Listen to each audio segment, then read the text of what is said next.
Hello, I am Aniket from Tarkashastra Academy. In this video, we are going to look at the changes in admission process for MBA CET 2020. है ना, अभी ये क्या गड़बड़ घोटाला चल रहा है? MAT exam, ATMA exam, XAT exam, GMAT exam अभी अभी तक तो नहीं थी, अभी से क्यों एग्जाम इंक्लूड कर दी? क्यों? पहले की क्या न्यूज थी, अभी क्या न्यूज आई है? क्यों ये चेंजेस हुए हैं? इसका इफेक्ट क्या होगा? ये सब हम आज इस वीडियो में देखने वाले हैं।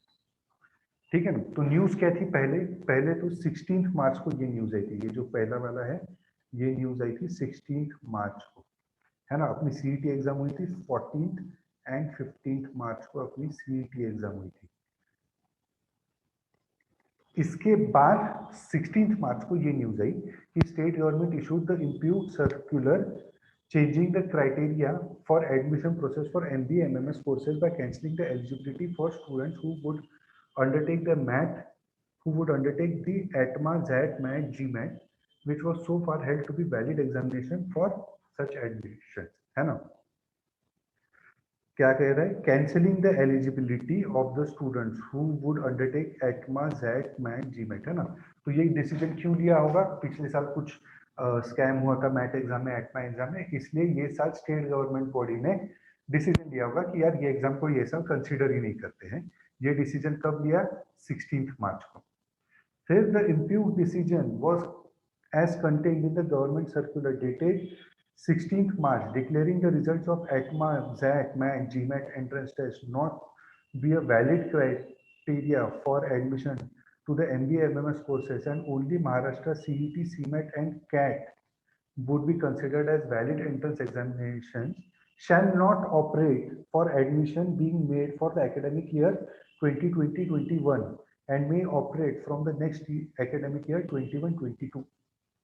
ओके, तो ये किसने बोला है? बॉम्बे हाई कोर्ट ने बोला है कि भाई ये जो तुम्हारा 16 मार्च को न्यूज आया था, 16 मार्च को आपने बताया था कि भाई ये मैं जैट, एटमा, जैट, मैट, जीमेट ये हम कंसीडर नहीं करेंगे, shall not be a valid eligibility criteria.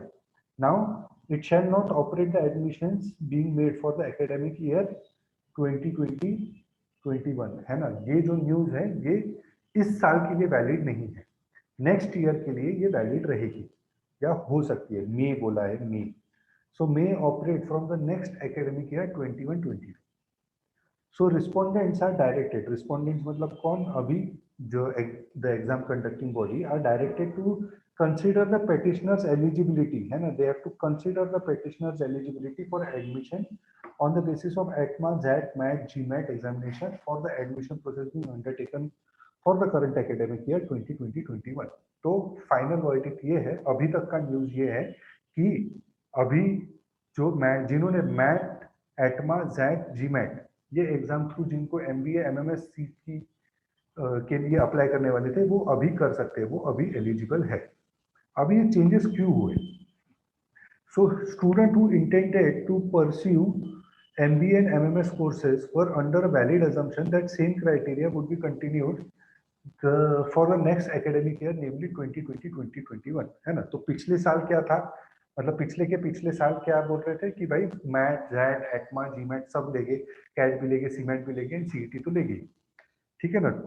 तो अभी उन्होंने अभी एज ए स्टूडेंट मैं कंसीडर करूंगा कि यार मेरे को वो 15% ऑल इंडिया सीट्स के लिए जाना है, तो मैं मैट एग्जाम दे देता हूँ, एटमा एग्जाम दे देता हूँ, सीमेट एग्जाम दे देता हूँ, है ना? और मैं सीईटी एग्जाम नहीं दूंगा, ठीक है ना? मेरे को थोड़ा बाकी एग्जाम के लिए टाइम चाहिए, तो मैं सीईटी एग्जाम नहीं दूंगा, है ना?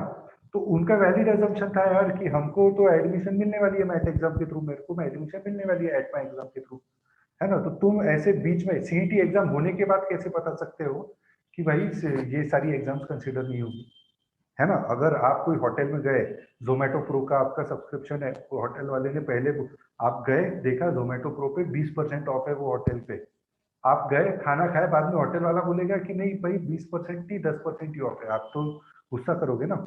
जो रूल है वो पहले जो रूल डिसाइड हुआ वो हुआ, है ना? 10% ही डिस्काउंट है तो मैं शायद इतना नहीं खाना खाता, मैं एक प्लेट कम खाना खाता, है ना? तो सिमिलरली अगर मेरे को पता होता कि मैट एंड एटमा एग्जाम नहीं कंसिडर होने वाली है, तो मैं सीईटी एग्जाम के लिए अप्लाई करता ना, मैं मैट एटमा के लिए अप्लाई नहीं करता, मैं उस एग्जाम के लिए बैठता ही नहीं, ठीक है ना?